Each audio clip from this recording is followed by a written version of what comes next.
আজকে আপনারা জানেন যে ভারতবর্ষ জুড়ে সিঁদুর অপারেশন হওয়ার পর আজকে সেই দিনটিকে মনে রাখতে এবং শহীদদের যারা শহীদ হয়েছেন, যে মহিলারা তাদের স্বামীকে হারিয়েছেন, তাদেরকে স্মরণ রাখতে এবং আমাদের বীর জওয়ান যারা আমাদের দেশের জন্য লড়াই করতে গিয়ে যে 6 জন মারা গেছেন তাদের প্রতি শহীদ হিসাবে তাদেরকে মনে রাখতে আজকের এই খণ্ডঘোষ ব্লকের নেতৃত্বে, আজকে ভারতীয় জনতা পার্টির নেতৃত্বে আজকে এই ব্লাড ডোনেশন ক্যাম্পটা করা হয়েছে। কারণ আমরা মনে করি আমরা এই ব্লকে হাসপাতালে, খণ্ডঘোষ হাসপাতালে ব্লাডের অভাব চলছে, তাই ভারতীয় জনতা পার্টি আজকে কৌশিকবাবুর নেতৃত্বে এবং আমাদের মৃত্যুঞ্জয়বাবু রয়েছেন, সম্পাদক রয়েছেন, এদের সব নেতৃত্বে, তাপসের নেতৃত্বে সবাই আজকে ব্লাড ডোনেশন ক্যাম্প আমাদের শুরু হয়েছে।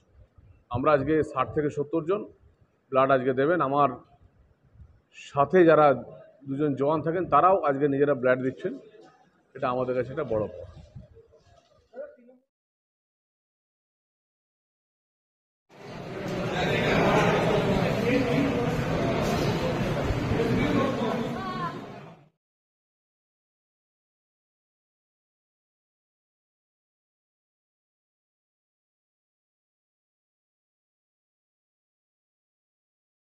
চেহারা বাজার লক্ষ্মীনারায়ণ লজে কতজন রক্ত দিচ্ছে? মোটামুটি 100-র কাছাকাছি আমাদের টার্গেট আছে। এইটা যে ব্লাড ব্যাংক দিচ্ছে তারাই তাদের কাছেই থাকবে। আমরা কার্ডটা সৈন্যবাহিনীর হাতে মৃতদার মারফতে দেওয়া পাঠানোর চেষ্টা করি। এইটা ভারতীয় সেনাবাহিনী এই যুদ্ধকালীন পরিস্থিতিতে সেনাবাহিনীর যে কোনো টাইমে রক্তের প্রয়োজন হতে পারে, বা সীমান্ত পার্শ্ববর্তী যে গ্রামগুলো আছে সেখানকার মানুষেরও ক্ষয়ক্ষতি হচ্ছে অনেক, তারা যাতে সঙ্গে সঙ্গে রক্তটা পায়, তাই জন্য আমাদের এই শিবিরটা করা।